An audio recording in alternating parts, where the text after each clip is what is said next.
오늘 우리에게 주시는 말씀 히브리서 2장 1절에서 4절까지 말씀입니다. 히브리서 2장 1절에서 4절. 저희들 4절밖에 안 되니까요. 다 같이 한 목소리로 저희들이 읽겠습니다. 시작. 그러므로 우리는 들은 것에 더욱 유념함으로 우리가 흘러 떠내려가지 않도록 함이 마땅하니라.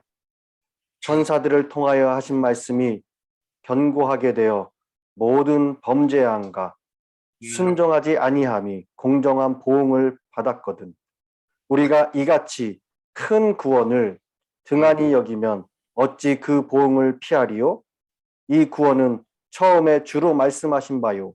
들은 자들이 우리에게 확증한 바니 하나님도 표적들과 기사들과 여러 가지 능력과 및 자기의 뜻을 따라 성령이 나누어 주신 것으로서 그들과 함께 증언하셨느니라.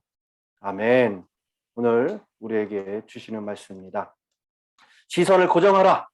히브리서의 말씀으로 하루의 시작을 깨우며 은혜를 나누고 있습니다.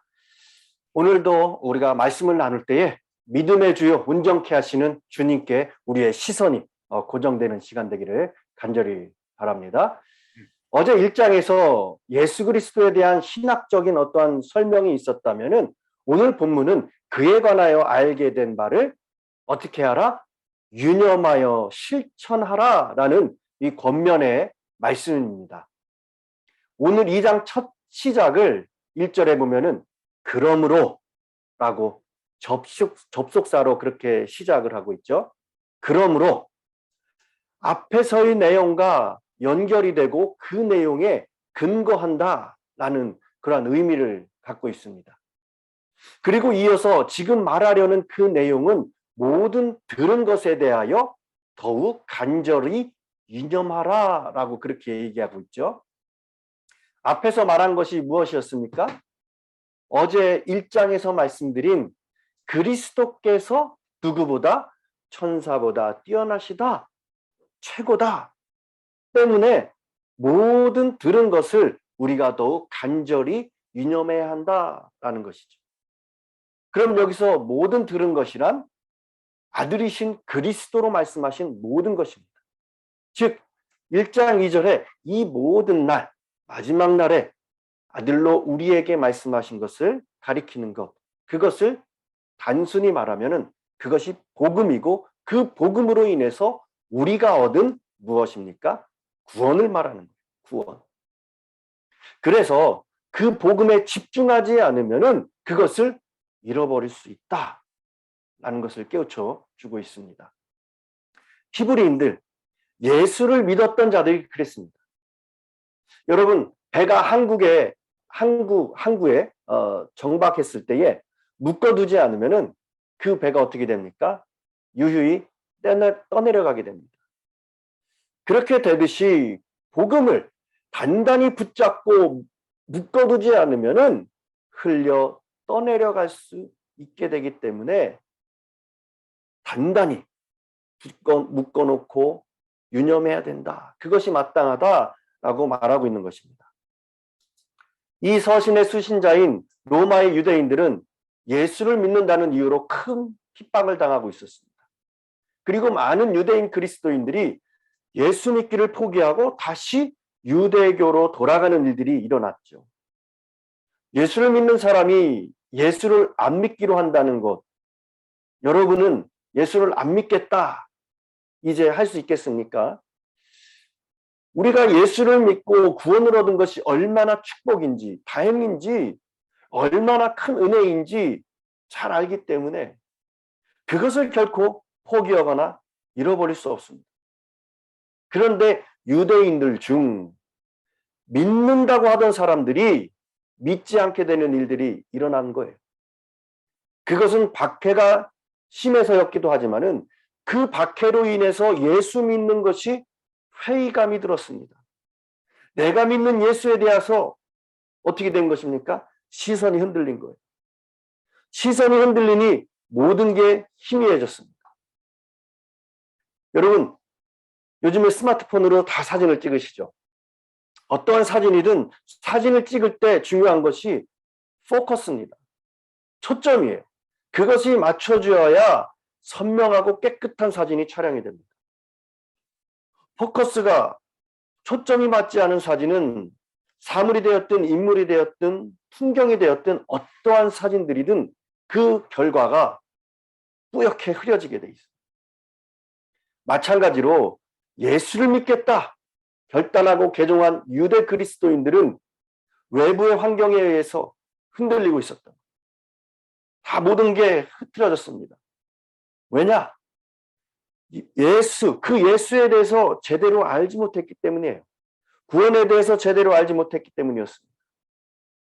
이 히브리서를 쓰고 있는 저자의 입장에서는 유대인들이 예수를 믿고 구원을 받은 것처럼 보였는데 그들의 시선이 주님께로부터 멀어지고 믿음을 포기하는 것, 즉 구원을 떠내려가게 하는 것이 너무나도 안타까웠던 거예요.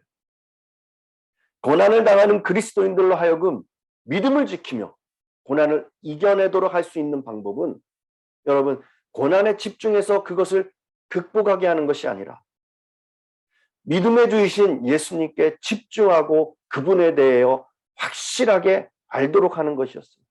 그래서 예수에 대해서 설명하는 것입니다. 2절에서는 다시 한번 천사와의 비교가 언급됩니다. 천사들로 하신 말씀이란 천사가 전해준 율법을 의미합니다. 유대인들에게 있어서 율법이 얼마나 중요합니까? 얼마나 엄중하고 심각한 것이었습니까? 그것은 하나님과 이스라엘 백성 사이의 언약이었고 그 율법을 어긴다거나 순종치 않는 것에 대한 징계는 유대인들이 누구보다 잘 알았습니다. 3절에 천사가 전해준 율법도 그렇게 중요한 것인데 그것을 어기는 데에 대한 형벌이 엄중했다면 하나님의 아들이신 그리스도께서 우리에게 가져다 주신 구원을 저버린다면 그 결과가 어떻게 되겠느냐라고 반문하고 있는 거예요. 구원의 반대는 여러분 구원을 못 받는 것이 아닙니다. 구원을 못 받는 것이 아니라 구원의 반대, 그 결과는 심판이고 멸망이에요. 예수를 믿어서 구원을 얻을 뻔했다가 떨어져 나가는 것이 참으로 얼마나 안타까운 일입니까? 예수 그리스도를 통해서 구원을 얻었다는 것이 분명해졌습니다. 그런데도 이 믿음을 포기하고 하나님의 구원에서 떠내려가겠느냐? 히브리서를 쓴 저자의 안타까운 절규입니다. 오늘 우리의 삶을 돌아보면 예수를 믿는 것이 또는 혹은 교회를 섬기는 것이 힘들고 지치다고 느껴질 때가 때로 있지 않습니까? 여러 불편함과 속상함, 그것은 예수 믿는 것이 어렵거나 교회를 섬기는 일이 힘들기 때문이 아닙니다. 하나님, 주 예수 그리스도에 대해서 구원에 대해서 우리가 정말 제대로 우리가 알지 못하는 거예요. 무지한 것입니다. 제가 참 좋아하는 말씀이 있습니다. 말씀이라기보다는 문구죠. 하나님을 아는 만큼 평안하고 하나님을 모르는 만큼 불안하다. 여러분, 우리가 전적으로 하나님을 믿고 신뢰한다면 이 말이 실제가 되어야 돼요. 때문에 우리가 주님을 섬기고 교회를 섬길 때 지치고 힘들고 시험에 들고 속상하고 불편하고 불안하고 여러 유혹 속에 흔들린다면 우리는 하나님의 사랑과 주님에 대한 은혜를 잊고 있는지 모른다는 사실이에요. 이런 상태는 우리가 믿음으로부터 구원을 떠내려 보내고 있는 상태일지 모릅니다. 우리는 날마다 우리가 믿는 하나님 예수 그리스도를 알아가는 그 지혜가 필요합니다. 이례적으로 끝나는 것이 아닙니다. 정말 바로 올바르게 주님이 나에게 어떤 분이신지 내 삶을 지금 이 자리까지 어떻게 이끄시고 개입하셔서 이 자리까지 오게 하셨는지를 돌아보고 그 은혜를 안다면 예수를 믿고 교회를 섬기는 것이 결코 어려움과 고난일 수 없다는 거예요. 우리가 제대로 알아야 하는 예수 그리스도를 14절에 보면 우리가 읽진 않았지만 2장 전체를 가지고 나눕니다. 14절에 보면은 사람의 몸을 입으시고 우리 인간과 똑같은 모습으로 세상에 오신 분으로 소개하고 있습니다. 특히 여기서 이야기하는 혈과 육은 인간의 육신을 나타내는 가장 대표적인 말입니다. 예수님께서 이 혈과 육을 지닌 인간의 모습으로 세상에 오셨다는 것. 17절에서도 예수님께서는 형제들이라고 해서 사람과 같이 되셨다.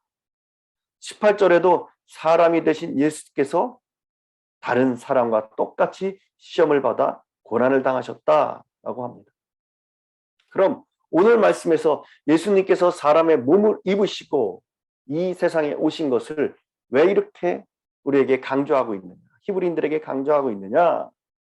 그 이유는 예수님께서 인간의 몸을 입으시고 이 세상에 오셔야 우리 인간을 구속할 수 있기 때문이에요. 만일 그렇지 않고 다른 모습으로 세상에 오셨다면 예수님께서는 절대로 우리 인간을 구원할 수 없기 때문입니다. 어떻게 여러분 거룩하신 하나님 비천한 인간의 몸을 입으실 수가 있겠습니까? 정말 이것은 사랑과 은혜가 아니면 이루어질 수 없는 일입니다. 그러니까 우리는 예수 그리스도께서 보여주신 겸손을 본받고 희생과 고난에 함께 할 수 있어야 된다는 거죠. 그런데 17절에 보면은 그리스도께서 인간의 몸을 입으신 것을 대제사장이 되신 것으로 말씀하죠. 예수 그리스도께서는 자비하시고 신실한 대제사장이 되셔서 우리 인간의 죄를 속량하기 위해서 우리 인간의 몸을 입으셨다는 거예요. 대제사장이 하는 일이 무엇입니까? 인간과 하나님을 화해시키는 중재하는 거예요. 그래서 예수님을 대제사장이다 라고 말씀하고 있는 것입니다.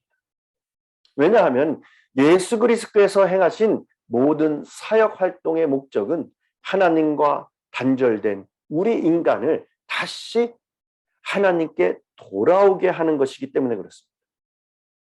물론 화해 과정에서 제사와 제물이 있어야 합니다. 그런데 예수님의 경우는 어떻습니까? 예수님 자신이 대제사장인 동시에 제물이 되신 거예요. 그렇기 때문에 죄악을 범한 인간을 대신해서 친히 어린 양이 되시고 십자가에 달려 죽으신 겁니다. 또 십자가에 달려 돌아가시기 전에 마지막으로 제자들을 위해 하신 일이 무엇입니까? 바로 그들을 위해 중보의 기도를 드리신 거예요. 그러니까 생각해 보면 예수 그리스도께서 인간의 몸을 입지 않으셨다면 우리를 대신해서 죽으실 수 없었다는 거예요. 또 우리를 대신해서 죽지 않으셨다면 결코 우리의 구주가 되실 수 없었습니다. 우리를 대신하여 죽으시고 우리의 구주가 되신 것이 사람의 몸을 입으시고 이 땅에 오셨기 때문에 가능한 일이었습니다. 여러분, 예수님은 우리 인간의 죄를 감당하기 위해 동일한 혈과 육을 가진 인간의 몸으로 이 땅에 오셨고 우리가 당하는 모든 시험과 고난을 동일한 육신으로 다 감당하셨습니다. 그리고 그 모든 시험을 하나님의 뜻에 철저히 순종하심으로 승리하셨습니다. 그렇게 우리가 만나는 또한 당하는 모든 고통을 다른 데서 우리가 해답을 찾는 것이 아니라 동일하게 몸소 우리보다 더 큰 고난을 당하셨지만 승리하셨던 예수 그리스도께 시선을 고정하고 예수 그리스도께 찾는 것이 승리의 답이 될 줄 믿습니다. 예수님은 십자가 고난을 당하시면서 거룩하신 하나님을 따라 구원에 이르게 될 자 모두를 거룩하게 하셨고 그들을 형제라 기쁘게 부르셨습니다. 여러분, 일반적으로 구원이라는 말은 급박한 위험으로부터 건져내는 것을 말합니다.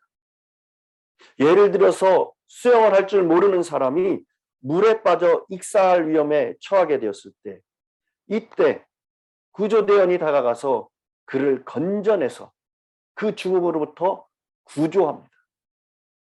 이럴 때 구원이라는 말을 씁니다. 그러니까 일반적으로 구원이라는 말은 상황적인 그 위기에서 건져내는 것을 이야기해요. 그런데 이 구원이라는 이 말, 종교적으로 특별한 의미로 사용될 때도 있습니다. 사전에서는 이 종교적 구원의 뜻을 이렇게 풀이합니다. 고통, 악, 유한한 죽음과 같이 이 근본적으로 부정적이거나 불가능한 그 상황에서 인류를 구출하는 것. 이렇게 이야기합니다. 이 구원을 주님께서 저와 여러분을 위해서 이루어 주셨습니다. 그런데 우리가 죄의 종된 그 습성을 아직도 때로는 유지하고 남겨두고 있지는 않습니까? 믿음에서 멀어지게 하는 유혹에 우리의 시선이 흔들리고 있지 않습니까? 3절에 보면은 우리가 이같이 큰 구원을 등한히 여기면 어찌 그 보응을 피하리요? 라고 질책하고 있습니다. 여러분, 그렇습니다. 우리가 구원받았다는 사실을 잊어버리면 안 됩니다. 하나님께서 우리를 구원하셨고 예수 그리스도의 십자가의 공로로 우리가 죄 사함 받았다는 사실을 우리는 붙들어야 됩니다. 흘려 떠내려 보낼 수 없습니다. 성령께서 역사하셔서 오늘도 죄와 어둠의 세력의 싸움에서 이길 수 있는 힘과 능력이 있다는 사실을 잊어버리면 안 됩니다. 늘 이 큰 구원에 감사하며 누리며 전하며 사시기를 바랍니다. 유념하시길 바랍니다. 주님께 시선을 고정하라. 그것이 유념하는 길입니다. 구원의 역사가 어떤 일인지, 복음이 무엇인지, 나에게 어떤 사건이 있었는지 흘려보내지 말고 정신 차리고 주께 시선을 고정하기 바랍니다. 우리 모든 성도는 하나님의 거룩한 자녀, 백성, 형제로서 어떠한 신앙의 흔들림 속에서도 우리를 죄에서 구원하신 그 크신 사랑과 은혜를 기억하며 찬양하며 그 이름을 높여드리며 자유함으로 하나님의 영광에 참여하는 저와 여러분의 오늘의 하루의 삶이 되시길 간절히 축원합니다. 기도하겠습니다. 사랑의 하나님, 감사합니다. 오늘도 히브리서의 말씀으로 하루를 시작하게 하시니 참 감사드립니다. 이 세상은 험하고 우리는 비록 약하나 모든 십자가 고통을 이기시고 사망 권세를 이기신 주님, 그 주님 앞에 우리가 날마다 새 힘과 능력을 얻어 주님 앞에 날마다 바르게 세워지길 원합니다. 보혈의 능력과 권능을 받아 선한 싸움 다 싸우고 최후의 승리를 바라보며 빛난 면류관을 주님께 받아 귀한 복된 영상을 우리가 누리기로 합니다. 늘 주님을 더욱더 알기로 합니다. 주님 한 분만을 더 원합니다. 주를 향한 나의 마음의 갈급함과 갈망이 차고 넘쳐서 주님을 더욱더 사모하며 더욱더 가까이 함으로 친밀한 교제가 날마다 일어날 수 있도록 주님 붙잡아 주시옵소서. 오늘도 여러 가지 우리 소명교회와 성도님들 위해 기도의 자리로 나아갑니다. 주님, 저희들이 주님의 몸된 교회를 섬기고 천국을 향해 나아갈 때에 여러 가지 역경의 일들이 있을 수 있습니다.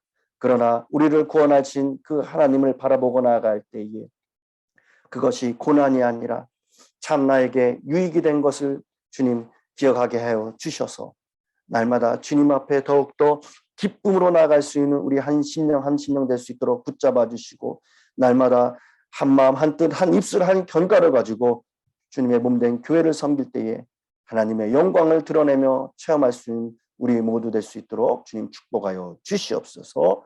감사드리며 예수님의 이름으로 기도드렸습니다. 아멘. 시간 다 같이 말씀을 생각하시면서 합심하여 기도의 자리로 나가기로 합니다. 기도합니다.